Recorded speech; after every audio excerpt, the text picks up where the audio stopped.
The first laugh came before he even reached the ballroom doors. It wasn't loud. It was sharper than that, the kind of snort that cuts through silk and chandelier silence. Senator John Kennedy, dressed in a plain gray suit and wearing the same black shoes he's owned for a decade, paused only slightly when he heard it. He'd been invited to the Los Angeles Hope Gala as an honorary guest, a fundraising event for displaced veterans and youth shelters.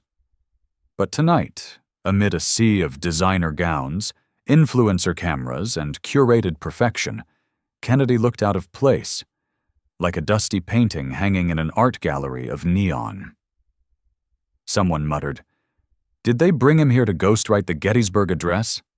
And a ripple of laughter followed. But the real explosion came from the far end of the room, where Kendall Ray, reality TV royalty turned fashion mogul, held up her phone on livestream and turned it to capture Kennedy walking in. Her voice was syrupy, mocking, every syllable dipped in arrogance. "Y'all, I didn't know we were doing Civil War cosplay tonight. Who invited Grandpa?" Within minutes, her clip was reposted on TikTok with the caption, "When the vibes are 2025, but the guest is 1825. It was supposed to be harmless fun, a viral laugh, something light to sprinkle into the endless scroll of social media. But what she didn't know, what none of them knew, was that they were about to witness the moment everything flipped.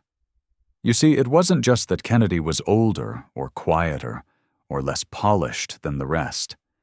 It was what he carried in that silence. Not the weight of age, but the gravity of memory. He didn't react, didn't flinch, didn't even glance in her direction. He simply took his seat at the very back of the room, alone, under a ceiling of crystals and ego. The gala continued, all glitter and gloss. Influencers posed, champagne spilled, music played too loud to think. But just as the MC announced a brief interlude for words from our veteran ally and honorary guest, Senator John Kennedy, the same voice from before whispered, "Nap time." Kendall laughed again, not realizing that in less than 12 minutes she'd be trending worldwide, not for her dress, but for her disgrace. Kennedy stepped onto the stage like a man walking into a courtroom, not a ballroom. No script, no teleprompter, just the hush of a crowd expecting to be bored for 5 minutes before dessert. But what happened next? No one expected. Before I tell you what he said, what shattered the walls of that room, I want to ask you something. Have you ever seen someone judged before they even spoke? Someone reduced to a meme just for being different? If you believe in listening before laughing, in truth before trend, then hit that like button and comment 9 below. Because what Senator Kennedy said next didn't just silence a room, it lit a fire across the country. And it all started with a name. One name. Spoken like a prayer. A name that stopped Kendall Ray mid-live stream, her lips frozen, her followers watching as her smirk faded. This wasn't just a speech. It was the unraveling of every cruel assumption sewn into that night. And you're going to want to hear every word. He didn't adjust the mic, didn't clear his throat. He simply said, "Marcus."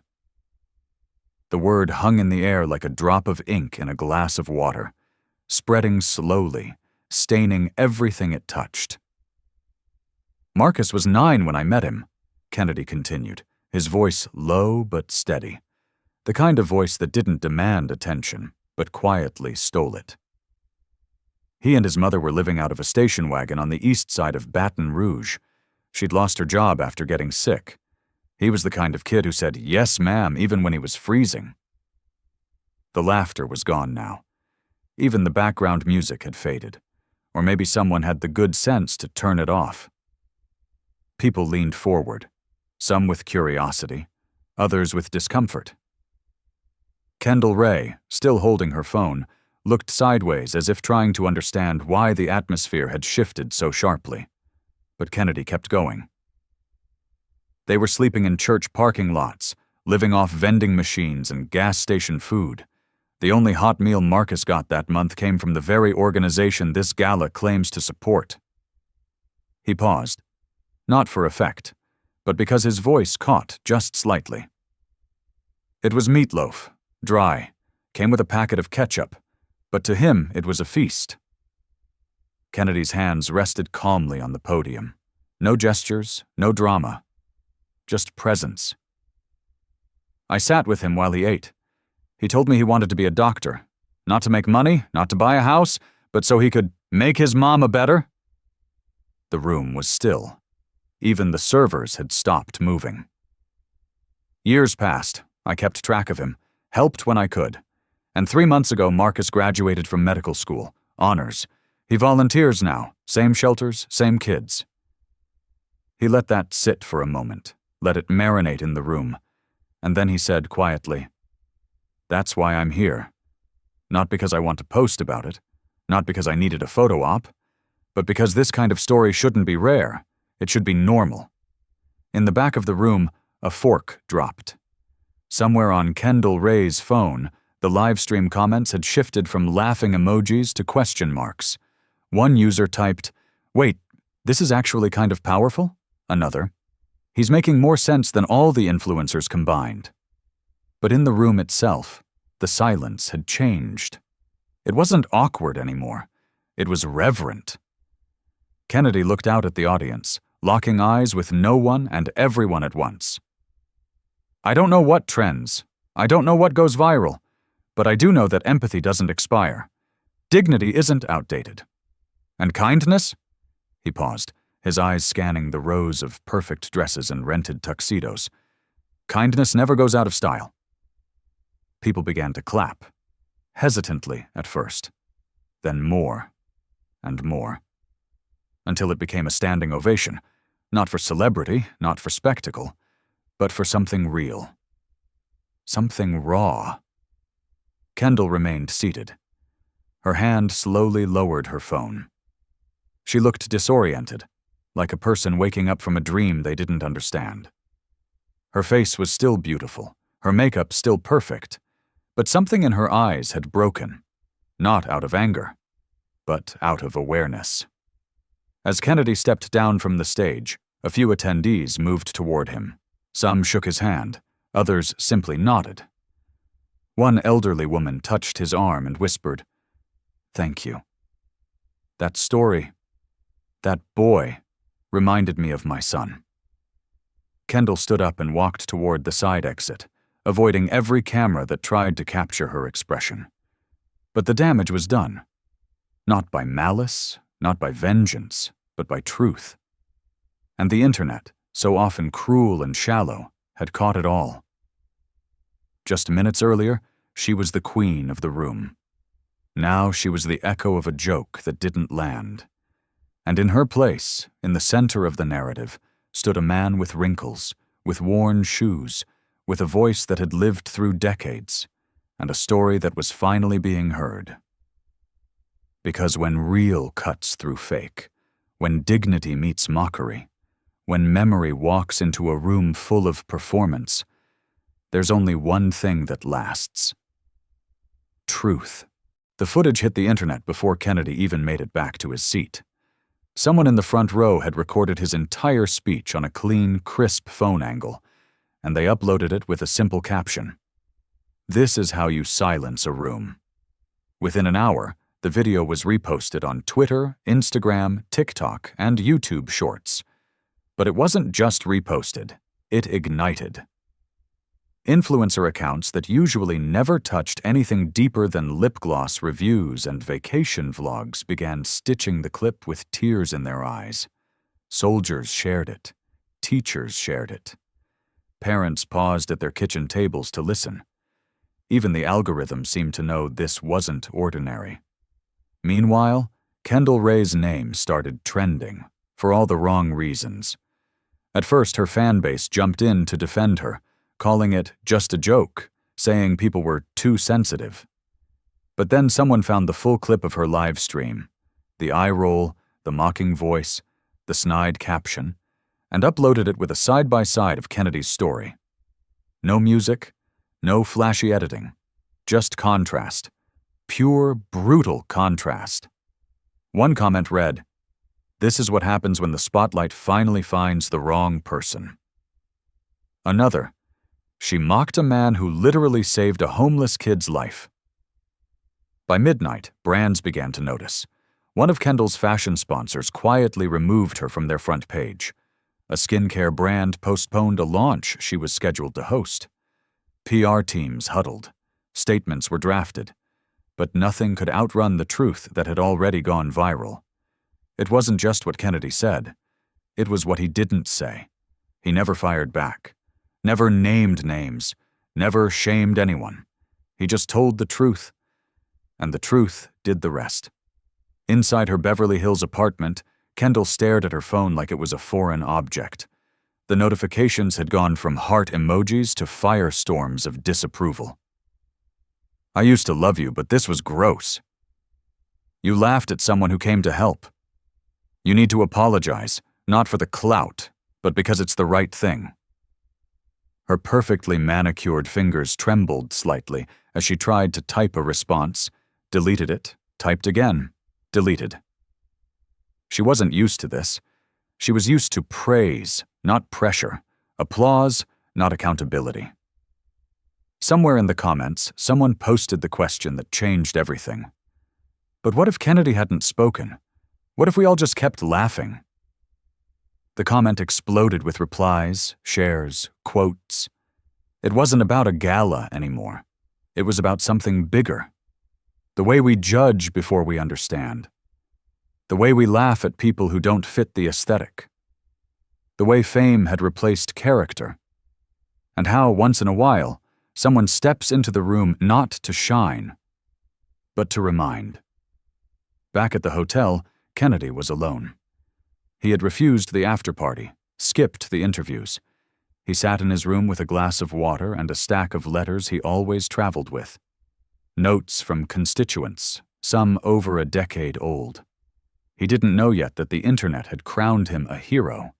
Didn't know that Marcus had seen the video and texted him simply, "You did it, Senator." You made them see. He just felt quiet and tired. But in that fatigue was peace. The next morning, the news shows couldn't get enough of it. Kennedy's 5-minute speech breaks the internet. Kendall Ray silent after backlash. The gala that accidentally changed everything. But the best coverage didn't come from media. It came from the people. Real people. The ones who had been mocked, overlooked, underestimated. They started sharing their own stories of being laughed at, pushed aside, ignored. One woman posted, "I'm a nurse who's 60. I was told last week I was too old for the ER. Watching that speech reminded me that I'm not done yet." And that's when it truly became a movement. Not because Kennedy planned it, but because truth, when spoken with no agenda, spreads faster than scandal. By noon, changed respect over relevance was trending. And at the center of it all was a man who never raised his voice, never fired back, and never once asked to be famous. A man who came to tell a story about a kid named Marcus and ended up teaching a lesson to an entire culture. He didn't dress for attention. He didn't posture for likes. He walked into a room full of noise and left behind a silence filled with meaning.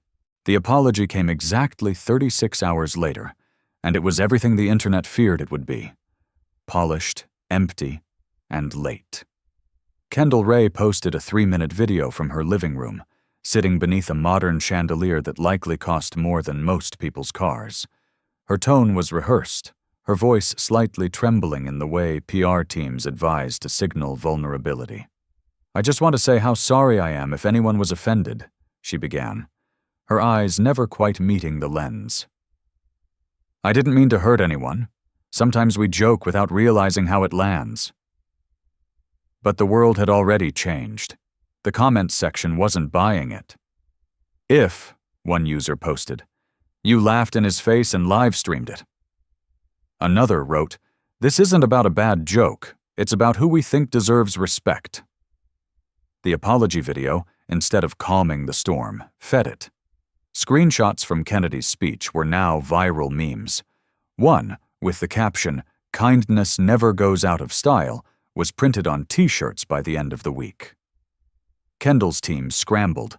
Sponsors dropped quietly. Her next public appearance was canceled. Behind closed doors, her managers debated whether to rebrand her or pull her offline for a while. But Kendall? She wasn't angry anymore. She was rattled. What bothered her wasn't the backlash. It was the mirror. Because deep down, when she watched Kennedy speak, something in her cracked. It wasn't just guilt. It was recognition. The voice in her head whispering, "You weren't laughing at him. You were laughing at what you feared becoming, irrelevant, uncelebrated, unseen." Meanwhile, Kennedy kept moving. He refused interviews.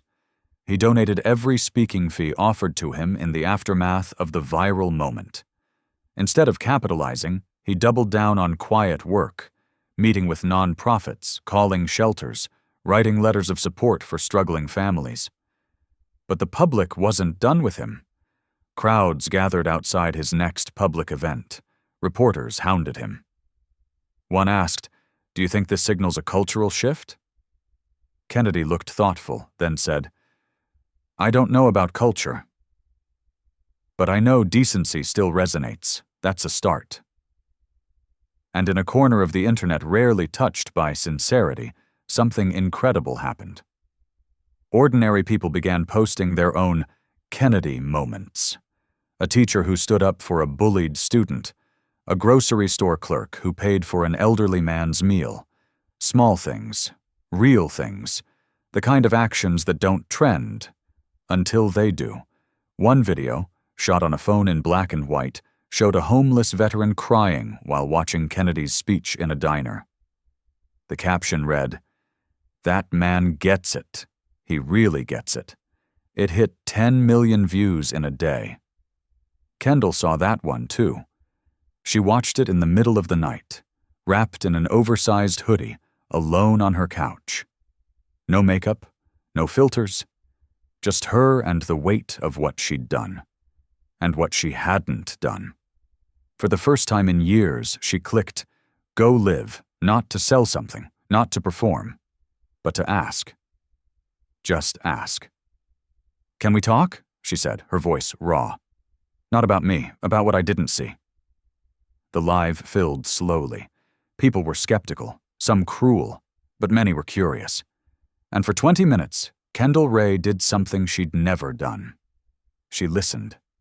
She read comments from veterans, teachers, mothers, people who had felt the sting of being dismissed. She didn't defend herself. She didn't spin it. She just let the silence teach her. Somewhere across the country, Kennedy sat on a park bench feeding pigeons. He didn't know Kendall had gone live. Didn't know hashtags were still flying in his name. What he did know, what he always knew, was this. One story, told in truth, could do what millions of dollars in PR could never accomplish. And maybe, just maybe, the story wasn't about him at all. It was about a culture starving for sincerity, about people longing to believe that quiet dignity could still cut through the noise, about realizing that the loudest voices aren't always the strongest, and that sometimes the most powerful man in the room is the one who chooses not to clap back, but to speak soft truth that stays. Not because it's viral, because it's right. By the end of the week, the narrative had flipped completely. What began as a viral moment about mockery turned into a cultural case study on humility, legacy, and what it truly means to matter. Senator Kennedy was no longer just a man who gave a good speech. He was a symbol, not of power, not of prestige, but of poise. He was the unexpected reminder that in a world obsessed with attention, there's still something magnetic about integrity. Major networks begged for interviews.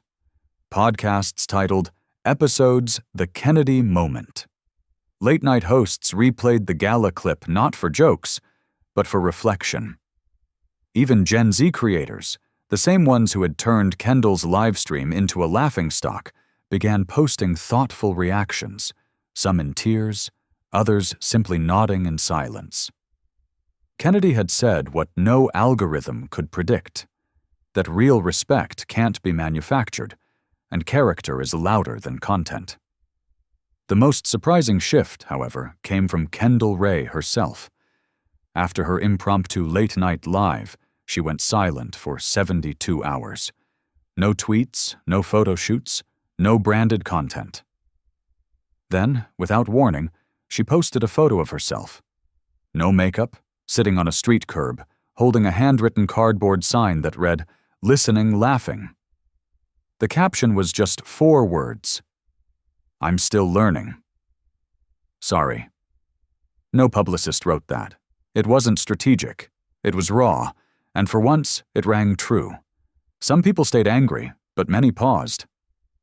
Comment sections began to shift from condemnation to conversation. One user wrote, "You messed up. But maybe now you get it." Another added, "This is how growth looks. Ugly at first, but honest." Still, Kendall knew she couldn't just post her way to redemption. Words weren't enough. She needed to act. A few days later, cameras spotted her walking into a shelter in South Central LA. Not with a film crew, not with a brand campaign, but with a clipboard. She volunteered. Quietly, repeatedly. No headlines, no curated Instagram grid. Just time, presence, and work. And when the media inevitably caught wind, she released a short statement. "I'm not here to prove anything. I'm here because I should have been here a long time ago." Meanwhile, Kennedy's office received over 100,000 letters in 2 weeks. Not from lobbyists or donors, but from strangers. People from small towns and big cities. Veterans, teachers, waitresses, high schoolers. They all said the same thing in different words. "Thank you for reminding us that real still exists." One letter, written in careful cursive, simply read, "Your story saved my dignity." Another, scrawled in crayon by a child, had a stick figure drawing of Kennedy with a speech bubble saying, "Be nice." Always. Back at home, Kennedy kept his routine. He still walked every morning before dawn, still stopped for coffee at the same diner he'd been going to for 20 years, still read printed newspapers instead of scrolling feeds. But something had changed. Not in him, but around him. Strangers came up not for selfies, but for stories. They wanted to talk, not about politics, about life, about their parents, their mistakes, their hope. And Kennedy listened. Always listened. Because he knew what most people don't. That listening is an act of respect, of resistance, of revival. The story reached its quiet crescendo when a school in Nebraska announced it would be changing the name of their gymnasium to the Kennedy Hall of Respect. When asked for comment, Kennedy only said, "I'd rather it be a library, but I'll take it." The press laughed, but the deeper message wasn't lost. True legacy isn't built on applause, but on the impact no one sees. In an age where most moments pass like flashes in a feed, this one lingered. Not because it was explosive, but because it was necessary. Because it struck something buried under layers of filters, punchlines, and curated perfection. A reminder that sometimes the quietest person in the room says the most unforgettable thing. That redemption isn't earned by image, but by intention. That laughter fades, but respect echoes. And maybe, just maybe, we're ready to listen again. It ended not with applause, but with something far more powerful. Reflection. Weeks had passed since the gala, but the impact hadn't dulled. In fact, it deepened. What began as a cultural flashpoint had evolved into a quiet movement. Across the country, schools began opening assemblies with 5 minutes of silent stories, where students could sit, listen, and learn without judgment. A community college in Ohio launched a speaker series called Before You Judge, inspired by Kennedy's now famous line, "Empathy doesn't expire. In Baton Rouge, where it all began, Senator Kennedy finally agreed to one last appearance, not for the press, not for the cameras, but for the people who wrote him those letters. It was held in a modest community center with folding chairs, warm lighting, and a room full of strangers who now felt like family. There were veterans in ball caps, teenagers in oversized hoodies, single moms holding babies, and elderly couples who remembered a different kind of world. The vibe wasn't polished or performative. It was honest. Kennedy stepped up to the mic, not in a tailored suit, but in the same jacket he wore that night at the gala. He looked out at the crowd and smiled, not because it was expected, but because he felt it. Real connection. Real stakes. He spoke slowly, without notes. I've been asked 100 times why that moment happened, why the speech landed, why the internet cared. And here's what I think, he said, voice steady. It's not because of me. It's because we're all tired. Tired of noise, of being talked over, of being turned into jokes before we've said a single word. That night wasn't about a senator and a celebrity. It was about what happens when one story gets heard, and the world remembers how to feel again. There was a stillness in the room, the kind that doesn't ask for applause, only understanding. Then, slowly, people began to stand. Not in a rush, but in quiet acknowledgement. Not a standing ovation for a performance, but a collective agreement. This matters. And maybe that was the true ending. Not the viral video, not the hashtags, not the fall of a celebrity or the rise of a public figure, but the restoration of something deeper, something we forgot we needed. Dignity. Because for all the trends and reels and scrolls, we're still human. We still bleed when mocked. We still ache to be seen. We still long for moments that remind us that beneath the noise, we matter. That listening is an act of love. That empathy is a form of rebellion. That the strongest people don't raise their voices. They raise others. As the crowd filtered out that evening, one small boy ran up to Kennedy, handed him a crumpled drawing, and whispered, "I want to be like you when I grow up." The senator knelt down, looked him in the eyes, and said, "No, son. Be better, and make sure someone else gets to speak." That moment, unfilmed, unshared, untrending, was everything. So if you've made it this far in the story, let me ask you, what kind of voice do you want to be? The one that rushes to speak, or the one that knows when to listen? If this moved you, even a little, share it. Not for likes, but to remind someone out there who feels unseen that they are, in fact, worth hearing. Because this wasn't just a story about redemption, it was a story about us.